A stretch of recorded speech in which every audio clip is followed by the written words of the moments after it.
Great Tuesday morning to you all. I am so excited to be back with you with another edition of Balanced Bytes. Um, so, the title of today's broadcast or live stream was supposed to be about investing in yourself and how powerful it is to prioritize your own personal growth.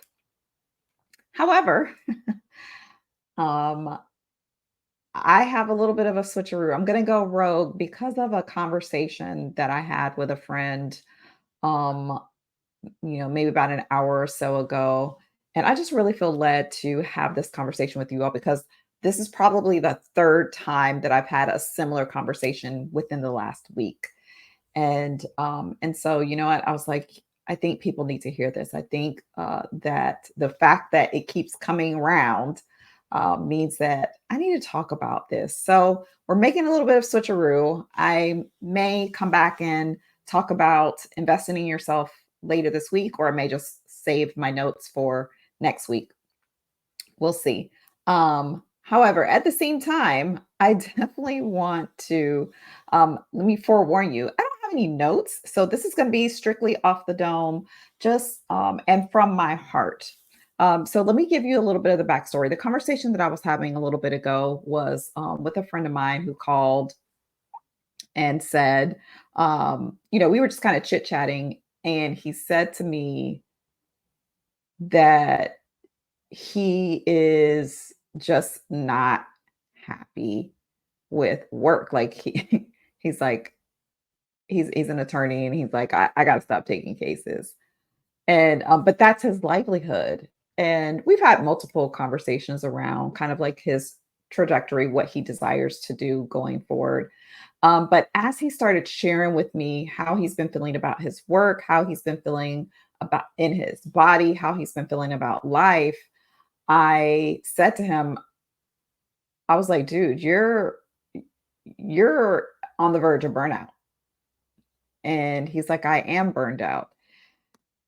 And so I want to say to you all, if that's you, if you're feeling overwhelmed, if you're feeling stressed, if you're feeling unmotivated by your work, something that used to bring you joy, if you are agitated, going around and you're agitated and you're not able to sleep, or maybe you're, you know, getting into some not so great habits like overeating. I saw a TikTok earlier and the lady was talking about she's been frolicking in the kitchen, right? So maybe you've been frolicking in the kitchen, and or maybe you've been Netflixing and chilling a little too much and your waistline started to expand, or maybe you have found yourself snapping at your family members, or you're getting a little bit of road rage where that's not something that you typically deal with.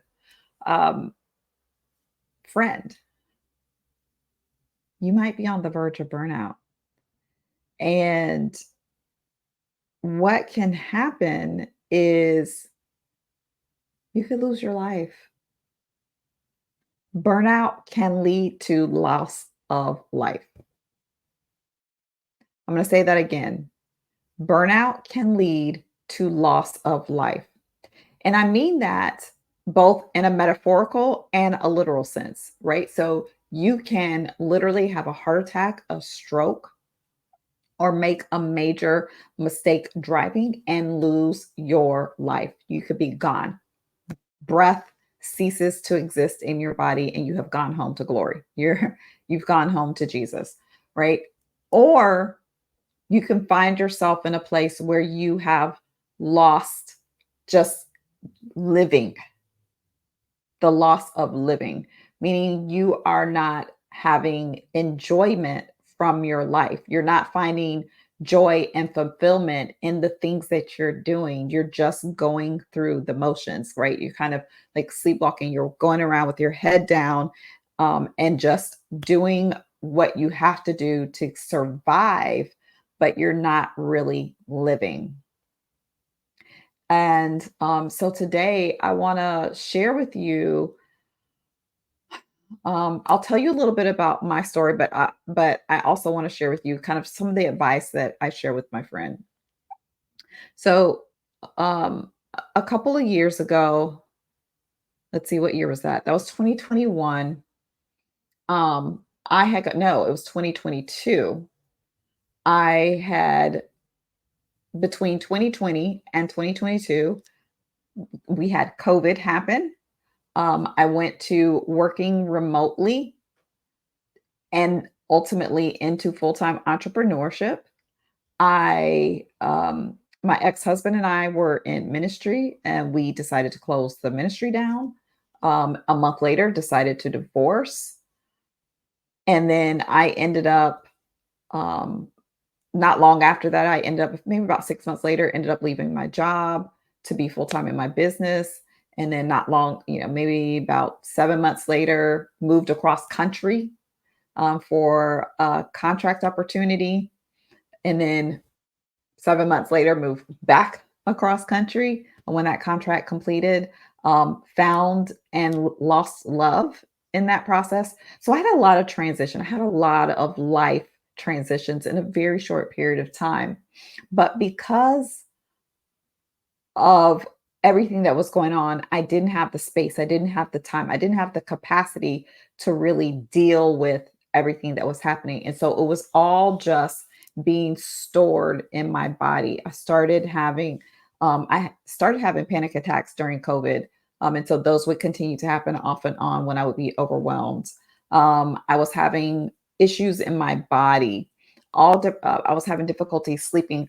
It looked like I was living my best life, and to some degree I was. I joke and say it was kind of like the tale of two cities, right? It was the best of times and worst of times. So I had very high highs, but I was also having very deep valleys in the process. And it wasn't until I moved in with my father to take care of him. He's got dementia. I don't think I've talked about that here. But I moved in with him and was finally kind of in a safe space. And all of that stuff came to me and literally debilitated me. When I tell you I could not get out of bed on most days. Now, mind you, I'm trying to run a business.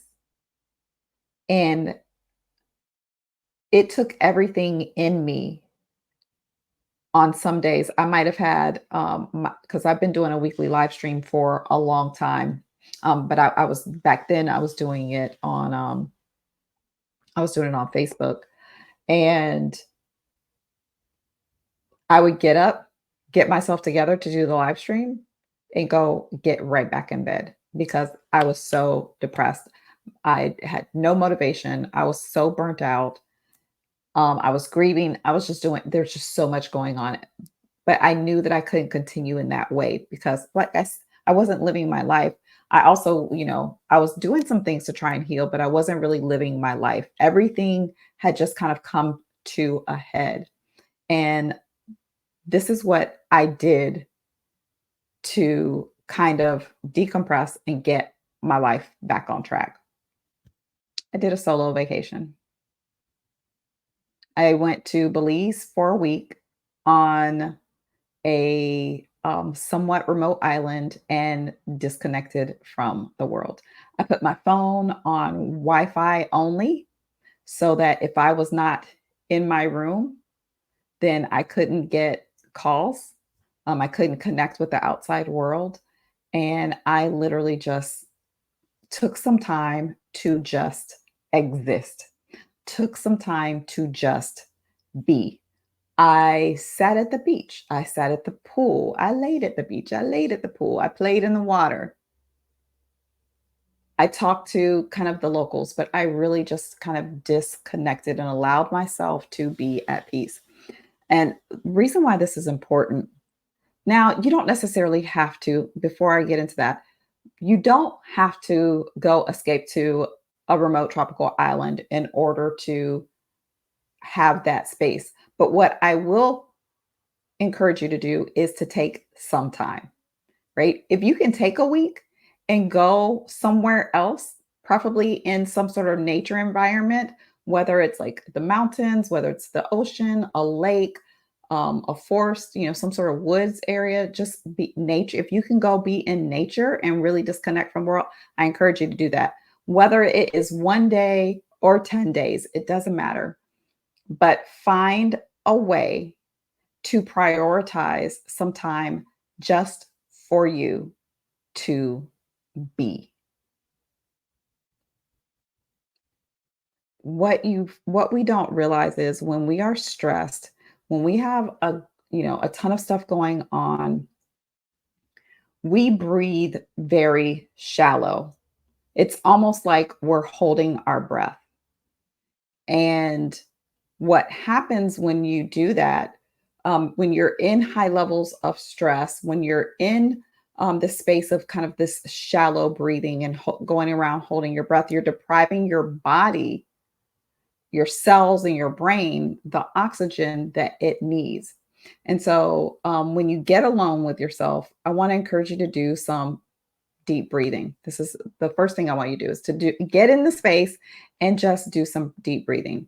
So it's also known as like diaphragmatic breathing or belly breathing, right? So you're gonna fill your belly with air, with breath first, and then into your chest. You're gonna breathe in through your nose, hold it for 4 seconds, and then exhale through your mouth and then hold for 4 seconds. So you'll do a few cycles of that. Let me tell you why deep breathing is so helpful. It reduces your stress. It helps to relax you. It can improve your mental focus. It can increase your energy levels. Um, but here's the really cool thing. There are not only does it do that kind of like this mental reset, but there are physiological changes that happen when you take deep breaths, when you're doing that deep breathing. It lowers your blood pressure, it lowers your heart rate.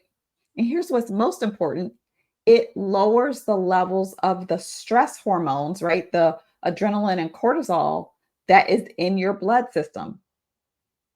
It also helps to remove or reduce the lactic acid buildup in your muscle tissue. So basically, what it does is it reduces the muscle tension that you hold in your body from being, stressed and tight. And then it also, of course, helps to balance the levels of oxygen and carbon dioxide in your blood because you are allowing more oxygen to come into your body, which then gets it more into your blood and gets it out, pumped out to the areas of your body, all the different cells in your body. So that's the first thing I want. Well, I guess technically that's the second thing. First thing is to find some space, find a place where you can go and be, preferably in nature, and be alone and disconnect. Second is to do some deep breathing. Do that deep diaphragmatic breathing using the square breathing method of breathing in for 4 seconds, holding for 4 seconds, breathing out for 4 seconds, and then holding for 4 seconds. And continuing to do that multiple times until you feel relaxed in your body. The third thing that I encourage you to do in that time is to take some paper with you, right? Take a notepad. While this can be done on a digital device, I really prefer for you to get old school, go analog, get you a pen and some paper, a journal, a notebook, whatever it is, a pad, I don't care, a scratched piece of paper, and do some stream of conscious writing.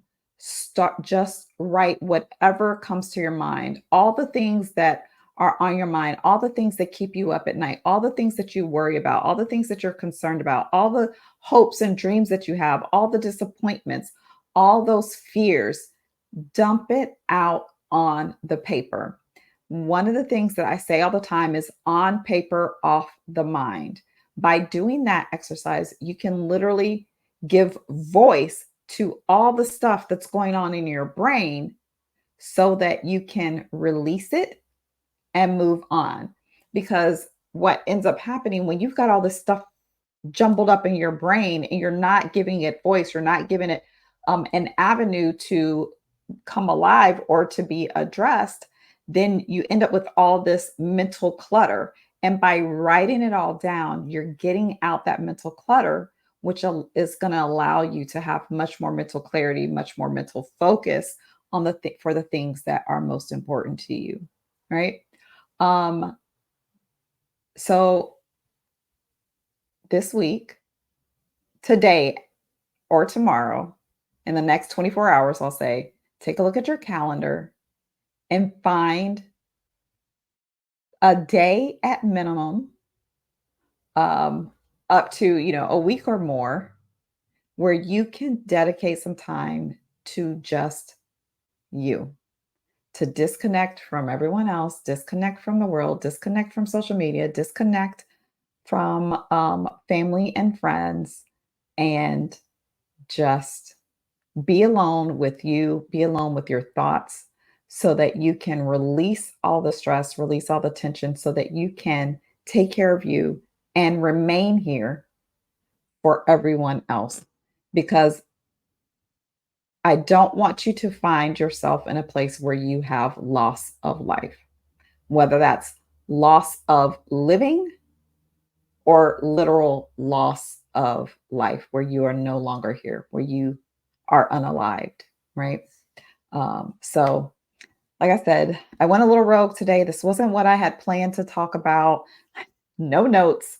But I feel like it was a message that God wanted me to share with you all on today so that you can do what you need to do to take care of you so that you can fulfill His purpose and His plans for your life in this world. Because I promise you, somebody needs you, somebody's waiting on you to show up. And if you're not here, you can't show up for them, and you most certainly can't show up for you.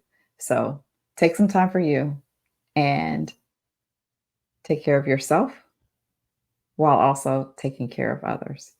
Bye for now. I'll see you next week.